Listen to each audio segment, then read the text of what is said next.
ಆತ್ಮೀಯ ಬಂಧುಗಳೇ, ಮಹಾಭಾರತ ಭೀಷ್ಮ ಪರ್ವ, ಇದರಿಂದ ಯುಧಿಷ್ಠಿರ ಮತ್ತು ಅರ್ಜುನನ ಮಾತುಕತೆ ಮತ್ತು ಅರ್ಜುನನ ಮೂಲಕ ದುರ್ಗೆಯ ಸ್ಥವನ ಮತ್ತು ವರಪ್ರಾಪ್ತಿ ಈ ವಿಷಯದ ಬಗ್ಗೆ ನಾವು ತಿಳ್ಕೊಳ್ತಾ ಇದ್ವಿ. ಹೋದ ಭಾಗದಲ್ಲಿ ಕೃಷ್ಣ ಅರ್ಜುನನಿಗೆ ಹೇಳ್ತಾನೆ, ನೋಡು, ತಮ್ಮ ಸೈನ್ಯದ ಮಧ್ಯಭಾಗದಲ್ಲಿ ನಿಂತು ಸಿಂಹದ ಹಾಗೆ ನಮ್ಮ ಸೈನಿಕರ ಕಡೆ ನೋಡ್ತಾ ಇದ್ದಾರಲ್ಲ, ಇವರು ಕುರುಕುಲದಲ್ಲಿರುವಂತಹ ಭೀಷ್ಮರು ಹೇಗೆ ಮೇಘ ಸೂರ್ಯನನ್ನ ಮುಚ್ಕೊಂಡ್ಬಿಡುತ್ತೋ ಅದೇ ರೀತಿ ಈ ಸೇನೆಗಳು ಮಹಾನುಭಾವನನ್ನ ಆಕ್ರಮಿಸ್ಕೊಂಡ್ಬಿಟ್ಟಿದೆ.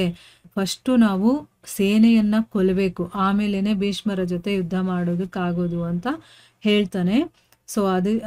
ಹೇಳ್ತಾನೆ. ಮತ್ತೆ ಕೃಷ್ಣ ಕೌರವ ಸೈನ್ಯದ ಕಡೆ ದೃಷ್ಟಿಯನ್ನ ಹಾಯಿಸಿ ಅರ್ಜುನನಿಗೆ ಹೇಳ್ತಾನೆ, ಮೊದಲು ನೀನು ಆ ದುರ್ಗೆಯ ಸ್ತುತಿಯನ್ನ ಮಾಡ್ಕೋ ಅಂತಂದ್ಬಿಟ್ಟು. ಭಗವಂತ ವಾಸುದೇವ ಈ ರೀತಿ ಆಜ್ಞೆ ಕೊಟ್ಟ ಮೇಲೆ ಅರ್ಜುನ ರಥದಿಂದ ಕೆಳಗಡೆ ಇಳಿದು ಕೈ ಮುಗಿದು ದುರ್ಗೆಯ ಸ್ತುತಿ ಮಾಡೋದಕ್ಕೆ ಶುರು ಮಾಡ್ತಾನೆ. ಯಾವ ರೀತಿ ಅವನು ಸ್ತುತಿ ಮಾಡ್ತಾನೆ ಅಂತಂದ್ರೆ, ಮಂದರಾಚಲದ ಮೇಲೆ ವಾಸ ಮಾಡುವಂತಹ ಸಿದ್ಧರ ಸೇನಾನೇತ್ರಿಯಾದಂತಹ ಆರ್ಯೆ, ನಿನಗೆ ಮತ್ತೆ ಮತ್ತೆ ನಾನು ನಮಸ್ಕರಿಸ್ತೇನೆ. ನೀನು ಕುಮಾರಿ, ಕಾಲಿ, ಕಪಾಲಿ, ಕಪಿಲ, ಕೃಷ್ಣಪಿಂಗಲ, ಭದ್ರಕಾಳಿ ಮತ್ತೆ ಮಹಾಕಾಳಿ ಮುಂತಾದ ಹೆಸರುಗಳಿಂದ ನೀನು ಪ್ರಸಿದ್ಧಳಾಗಿದೆಯಾ. ನಿನಗೆ ಮತ್ತೆ ಮತ್ತೆ ಪ್ರಣಾಮಗಳು.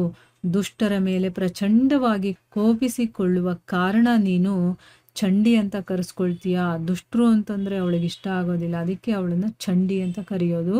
ಭಕ್ತರನ್ನ ಸಂಕಟದಿಂದ ಪಾರು ಮಾಡುವ ಕಾರಣ ನೀನು ತಾರಿಣಿಯಾಗಿದೆಯಾ, ಅಂದ್ರೆ ಆ ಒಂದು ಸಂಕಟವನ್ನ ತಾರಣೆ ಮಾಡುವಂಥವಳು, ಅದಕ್ಕೆ ತಾರಿಣಿ ಅಂತ ನಿನಗೆ ಹೆಸರು. ನಿನ್ನ ಶರೀರದ ದಿವ್ಯ ವರ್ಣ ಬಹಳ ಸುಂದರವಾಗಿದೆ. ನಾನು ನಿನಗೆ ಪ್ರಣಾಮಗಳನ್ನು ಮಾಡ್ತೀನಿ. ಮಹಾಭಾಗೆ, ನೀನೇ ಸೌಮ್ಯ ಮತ್ತೆ ಸುಂದರ ರೂಪವುಳ್ಳಂತ ಕಾತ್ಯಾಯಿನಿ. ಅಂದ್ರೆ ಆ ದುರ್ಗೆಗೆ ಏನೇನು ಹೆಸರಿದೆ, ಯಾಕೆ ಕರೀತಾರೆ ಅನ್ನೋದನ್ನೆಲ್ಲ ಇಲ್ಲಿ ಹೇಳ್ತಾ ಇದ್ದಾರೆ ನೋಡಿ. ಮತ್ತೆ ನೀನೇ ವಿಕಾರ ರೂಪಧಾರಿಣಿಯಾದಂತಹ ಕಾಳಿಯಾಗಿದೆಯಾ, ಅಂದ್ರೆ ವಿಕರಾಲ ರೂಪ, ತುಂಬ ಭಯಾನಕವಾಗಿರುವಂಥ ರೂಪಧಾರಿಣಿಯಾದ ಕಾಳಿಯಾಗಿದೆಯಾ. ನೀನೇ ವಿಜಯ ಮತ್ತೆ ಜಯ ಎನ್ನುವ ಹೆಸರಿನಿಂದ ವಿಖ್ಯಾತಳಾಗಿದೆಯಾ. ನವಿಲುಗರಿಯ ಧ್ವಜ ನಿನ್ನದು. ಅಂದ್ರೆ ಆ ಕಾಳಿಯ ದುರ್ಗೆಯ ಧ್ವಜ ಹೇಗಿರುತ್ತೆ ಅಂತಂದ್ರೆ ನವಿಲುಗರಿ ಇರುತ್ತೆ ಅದರಲ್ಲಿ. ಆಮೇಲೆ ಬೇರೆ ಬೇರೆ ರೀತಿಯ ಆಭೂಷಣ ನಿನ್ನ ಶರೀರದ ಶೋಭೆಯನ್ನ ಹೆಚ್ಚಿಸುತ್ತೆ. ತ್ರಿಶೂಲ, ಖಡ್ಗ, ಖೇಟ್ಗ ಮುಂತಾದ ಆಯುಧಗಳನ್ನು ನೀನು ಧರಿಸ್ಕೊಳ್ತೀಯಾ. ನಂದಗೋಪದ ವಂಶದಲ್ಲಿ ನೀನು ಅವತರಿಸಿದ್ದೀಯಾ. ಅಂದ್ರೆ ಇಲ್ಲಿ ಕೃಷ್ಣನ ತಂಗಿ ಅಲ್ವಾ, ಅದಕ್ಕೋಸ್ಕರ ನಂದನ ಇನ್ನೊಂದು ನಂದ ವಂಶದಲ್ಲಿ ಹುಟ್ಟಿರುವಂಥವಳು, ಅದಕ್ಕೋಸ್ಕರನೇ ಗೋಪೀಶ್ವರ ಶ್ರೀಕೃಷ್ಣನ ತಂಗಿ ನೀನಾಗಿದೆಯಾ. ಗುಣ ಮತ್ತೆ ಪ್ರಭಾವದಲ್ಲಿ ಸರ್ವಶ್ರೇಷ್ಠಳಾಗಿದೆಯಾ. ಮಹಿಷಾಸುರನ ರಕ್ತವನ್ನು ಹರಿಸಿ ನೀನು ಬಹಳ ಸಂತೋಷ ಪಟ್ಟಿದ್ದೆ. ನೀನು ಕೌಶಿಕ ಗೋತ್ರದಲ್ಲಿ ಅವತರಿಸಿರುವ ಕಾರಣ ಕೌಶಿಕೆ ಅನ್ನುವಂಥ ನಾಮದಿಂದಲೂ ಕೂಡ ನೀನು ಪ್ರಸಿದ್ಧಳಾಗಿದೆಯಾ. ಮತ್ತೆ ಪೀತಾಂಬರವನ್ನ ಧರಿಸಿದೆಯಾ. ಯಾವಾಗಲೂ ನೀನು ಶತ್ರುಗಳನ್ನ ನೋಡಿ ಅಟ್ಟಹಾಸ ಮಾಡ್ತೀಯೋ ಆ ಸಮಯದಲ್ಲಿ ನಿನ್ನ ಮುಖ ಚಕ್ರದ ಹಾಗೆ ಉದ್ದೀಪನಗೊಳ್ಳುತ್ತೆ. ಯುದ್ಧ ನಿನಗೆ ಬಹಳ ಪ್ರಿಯವಾಗಿರುವಂಥದ್ದು. ನಾನು ನಿನಗೆ ಮತ್ತೆ ಮತ್ತೆ ನಮಸ್ಕರಿಸ್ತೀನಿ. ಉಮಾ, ಶಾಕಾಂಬರಿ, ಶ್ವೇತ, ಕೃಷ್ಣ, ಕೈಟಭನಾಶಿನಿ, ಹಿರಣ್ಯಾಕ್ಷಿ, ವಿರೂಪಾಕ್ಷಿ ಮತ್ತು ಸುಧುಮ್ರಾಕ್ಷಿ, ಈ ರೀತಿ ಬೇರೆ ಬೇರೆ ಹೆಸರುಗಳನ್ನು ಧರಿಸಿಕೊಳ್ಳುವಂಥ ದೇವಿಯೇ, ನಿನಗೆ ಅನೇಕ ಬಾರಿ ನಮಸ್ಕಾರಗಳು. ನೀನು ವೇದಗಳ ಶ್ರುತಿಯಾಗಿದೆಯಾ. ನಿನ್ನ ಸ್ವರೂಪ ಅತ್ಯಂತ ಪವಿತ್ರವಾಗಿದೆ. ವೇದ ಮತ್ತು ಬ್ರಾಹ್ಮಣರು ನಿನಗೆ ತುಂಬ ಪ್ರಿಯರು. ನೀನೇ ಜಾತವೇದ ಅಗ್ನಿಯ ಶಕ್ತಿಯಾಗಿದೆಯಾ. ಜಂಬು, ಕಟಕ ಮತ್ತು ಮಂದಿರಗಳಲ್ಲಿ ನಿನ್ನ ನಿತ್ಯ ನಿವಾಸವಿದೆ.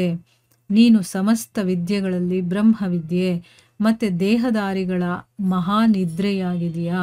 ಭಗವತಿಯೇ, ನೀನು ಕಾರ್ತಿಕೇಯನ ಮಾತೆಯಾಗಿದ್ದೀಯಾ. ದುರ್ಗಮ ಸ್ಥಳಗಳಲ್ಲಿ ವಾಸ ಮಾಡುವ ದುರ್ಗೆಯಾಗಿದೆಯಾ. ಸ್ವಾಹ, ಸ್ವಾಧ, ಕಲಾ, ಕಾಷ್ಟ, ಸರಸ್ವತಿ, ವೇದಮಾತಾ, ಸಾವಿತ್ರಿ ಮತ್ತು ವೇದಾಂತ, ಈ ಎಲ್ಲ ಹೆಸರುಗಳು ಕೂಡ ನಿಂದೇನೆ. ಮಹಾದೇವಿಯೇ, ನಾನು ವಿಶುದ್ಧ ಹೃದಯದಿಂದ, ಅಂದರೆ ಮನಸ್ಸಲ್ಲಿ ಯಾವುದೇ ಕಲ್ಮಶ ಇಲ್ಲದೆ ಶುದ್ಧವಾದ ಹೃದಯದಿಂದ ನಿನ್ನ ಸ್ತವನ ಮಾಡಿದ್ದೀನಿ, ಅಂದರೆ ನಿನ್ನ ಪ್ರಾರ್ಥನೆಯನ್ನು ಮಾಡ್ಕೊಂಡಿದ್ದೀನಿ. ನಿನ್ನ ಕೃಪೆಯಿಂದ ಈ ರಣಾಂಗಣದಲ್ಲಿ ಸದಾ ನನ್ನ ವಿಜಯವಾಗಲಿ. ತಾಯೇ, ನೀನು ಘೋರವಾದ ಕಾಡಿನಲ್ಲಿ, ಭಯಾನಕವಾದ ದುರ್ಗಮವಾದ ಸ್ಥಳಗಳಲ್ಲಿ, ಭಕ್ತರ ಮನೆಯಲ್ಲಿ ಮತ್ತು ಪಾತಾಳದಲ್ಲಿ ಕೂಡ ನಿತ್ಯ ನಿವಾಸ ಮಾಡ್ತೀಯಾ. ಯುದ್ಧದಲ್ಲಿ ದಾನವರನ್ನು ಸೋಲಿಸ್ತೀಯಾ. ನೀನೇ ಜಂಭಿನಿ, ಮೋಹಿನಿ, ಮಾಯಾ, ಹ್ರೀ, ಶ್ರೀ, ಸಂಧ್ಯಾ, ಪ್ರಭಾವತಿ, ಸಾವಿತ್ರಿ ಮತ್ತು ಜನನಿ ಕೂಡ ಆಗಿದೆಯಾ.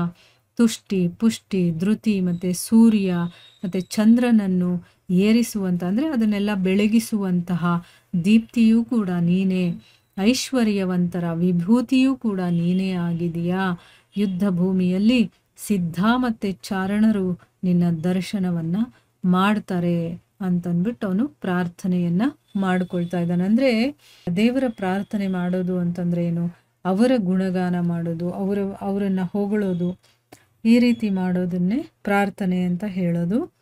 ಸೊ ಇಲ್ಲಿ ದುರ್ಗೆಯ ಬೇರೆ ಬೇರೆ ಹೆಸರುಗಳು, ಆ ಹೆಸರುಗಳು ಯಾಕೆ ಬಂತು ಅದನ್ನು ಹೇಳಿ ಇಲ್ಲಿ ಆಕೆಯ ಸ್ತುತಿಯನ್ನು ಅರ್ಜುನ ಮಾಡಿದ್ದಾನೆ. ಮುಂದುವರೆದು ಏನಾಗುತ್ತೆ ಅನ್ನೋದನ್ನು ನಾವು ಮುಂದಿನ ಭಾಗದಲ್ಲಿ ತಿಳ್ಕೊಳ್ಳೋಣ. ಹರೇ ಕೃಷ್ಣ.